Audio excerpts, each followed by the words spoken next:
dapat ituring na liabilidad o mga cargo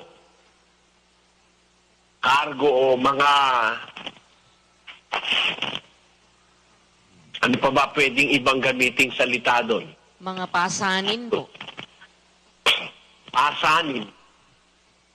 Yung mga taong walang anuman sa iglesia, mahina ang pananampalataya, o mga taong para bang lagi na lang kulang, lagi na lang aalalayan, papakainin. At hindi natin sila dapat kapagurang unawain, pagbigyan. Alam niyo sikreto nun, hiwaga nun, Sis kaya meron nun sa iglesia. Ano po bang dahilan nun, Brad Eli? Basahin natin ng Mateo 5:44 hanggang 48. Datapwat sinasabi ko sa inyo, ibigin ninyo ang inyong mga kaaway at idalangin ninyo ang sa inyo'y nagsisiusig, upang kayo'y maging mga anak ng inyong Ama na nasa langit, sapagkat pinasisikat niya ang kanyang araw sa masasama at sa mabubuti, at nagpapaulan sa mga ganap at sa mga hindi ganap. Sapagkat kung kayo'y iibig sa nangagsisiibig lamang sa inyo, ano ang ganti na inyong kakamtin? Hindi ba gagayon din ang ginagawa ng mga maniningil ng buwis? At kung ang mga kapatid lamang ninyo ang inyong babatiin, ano ang kalabisan ng inyong ginagawa? Hindi ba gagayon din ang ginagawa ng mga hentil? Kayo nga'y magpakasakdal na gaya ng inyong Ama sa kalangitan na sakdal.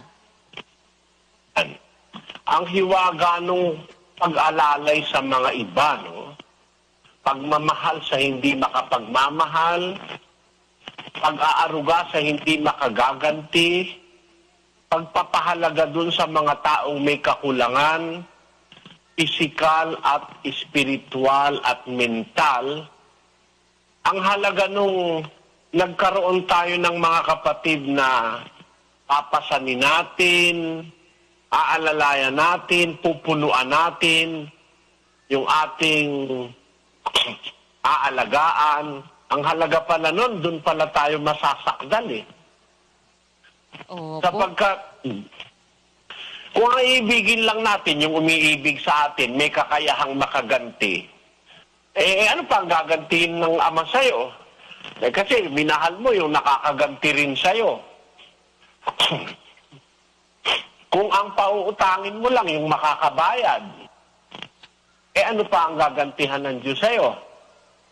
Kung ang mamahalin mo lang yung mga assets at para bang para sa'yo yung liabilities, ayaw mo nang mahalin, ano gagantihan ng Diyos sa'yo? Ang Ama ganun ang kanyang diwa eh. Pati yung hindi nagmamahal at hindi makagaganti sa kanya, minamahal niya eh. Nagpapaulan siya sa mga ganap at saka sa hindi ganap. Pinapasikat niya ang kanyang araw sa masama at saka sa mabubuti. So ang Diyos marunong magmahal sa hindi makapagmamahal sa kanya. Marunong siyang magbigay sa hindi makagaganti. Pag natutunan natin ito, yun ang ikasasakdal natin. Kaya sabi ni Kristo, magpakasakdal kayo gaya ng inyong Ama sa kalangitan na sakdal. Yun ang hiwaga ng pagsasama-samang magkakapatid para mabadha sa atin yung pagkatao ni Kristo. Ganun kasi si Kristo eh. Mahal niya pati yung kaaway niya eh. Tayo sa mga tao sa sanlibutan, ang natural pagkakaaway galit. Pagkakaaway sinusumpa. Kay Kristo, kaaway niya yung pumapatay sa kanya. Ama, patawarin mo sila. Di nila alam ang kanilang ginagawa. Ipinananalangin niya pa yung kanyang mga kaaway. Sana marating natin yung ganung damdamin, na yung hindi makakapagmahal sa'yo, matuto mong mahalin. Yung hindi mo pakikinabangan, matuto mong alagaan, andilihin. Di ba maganda yun, Sis Luz? Opo, napakaganda pong diwa nung sinasabi po ninyo na yon. Kakaiba po yun doon sa diwa talaga ng sanlibutan, na sa kanila, ang pinapahalagahan lang nila yung napapakinabangan nila. Pero yung parang pasanin nila, pinababayaan lang po yun, pinangdidirihan pa nga po nila eh. Pero yung diwa po ni Kristo, sana matutunan ng kapatiran nyo na yung ginagawa natin sa ating mga kapatid at sa kapwa-tao, na pati yung mga kaaway natin, libre sa ating klinik, libreng sakay, libreng pakikitulog, pagkain sa ating transient homes, libreng pangangaral ng Ebanghelyo. Sana matutunan yung pag nagkaroon kayo ng bahagi dyan, mga kapatid, ay gagantihin kayo ng Diyos. Hindi dito sa lupa ang lahat ng ganti, sa langit ang nakapondong malaki. Sabi ni Kristo, malaki ang ganti sa inyo sa langit.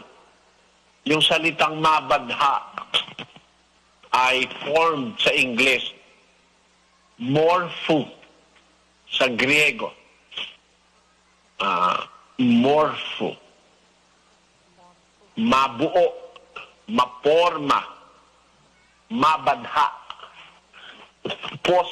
Posible palang mabadha sa atin si Kristo. At pagka nabadha na sa atin si Kristo, kapatid na Luz, opo, anumang gawin sa atin ng sino man, kay Kristo na nila ginagawa. Nasa iyo na kasi si Kristo eh. Nakabadha na sa iyo si Kristo. Kaya pag pinakain ka, si Kristo na ang pinakain. Pag pinainom ka, si Kristo na ang pinainom. Pag pinatuloy ka, si Kristo na ang pinatuloy. Pag ikaw ay pinaramtan, si Kristo na ang pinaramtan. Kasi the presence of Christ and the person of Christ is in you.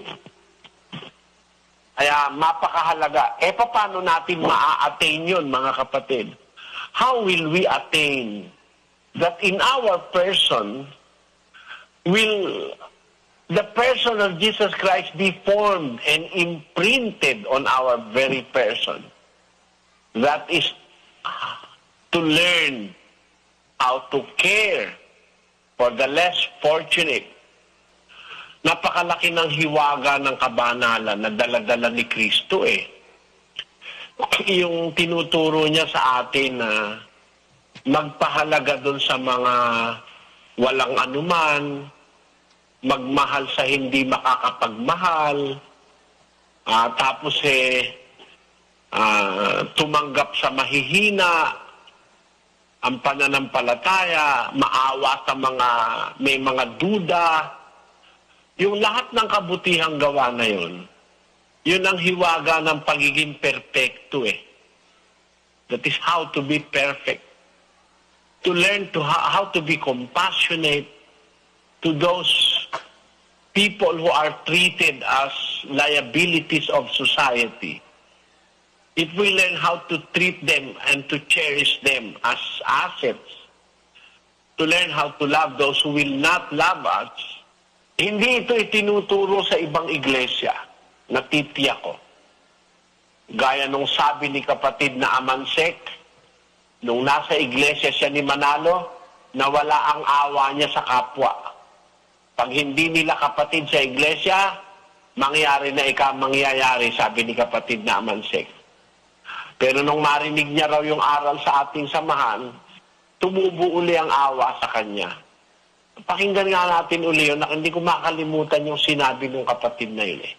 Ako po si kapatid na Joselito Amansek.